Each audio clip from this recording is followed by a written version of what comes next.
Ẹ̀kọ́ èdè Yorùbá tí ó kàn òun náà ni ìkíni.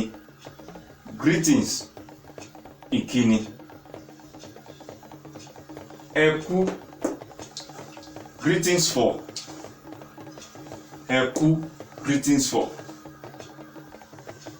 Ẹ kú will be attached to morning, afternoon, early evening, and late evening. Ẹ kú àárọ̀. Ẹ káàárọ̀. Greetings for morning. Ẹ kú ọ̀sán. Ẹ káàsán. Greetings for afternoon. Ẹ kú ìrọ̀lẹ́. Ẹ kú ìrọ̀lẹ́.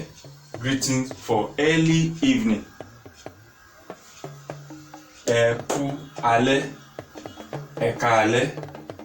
Greetings for late evening. Let's take it again.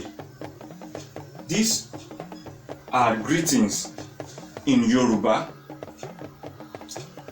We have different timing of greeting. Ẹ kú is an introducer.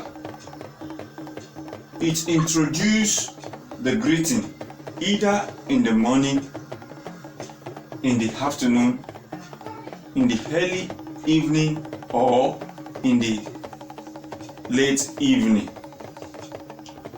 So we have ẹ káàárọ̀. Ẹ káàárọ̀. Ẹ kú ọ̀sán. Greetings for afternoon. Ẹ káàsán. Ẹ kú ìrọ̀lẹ́. Ẹ kú ìrọ̀lẹ́. Greetings for early evening. Ẹ kú alẹ́. Ẹ káalẹ́. Greetings for late evening. A ò ní rí jù báyìí lọ. This is just a brief of greetings in Yoruba.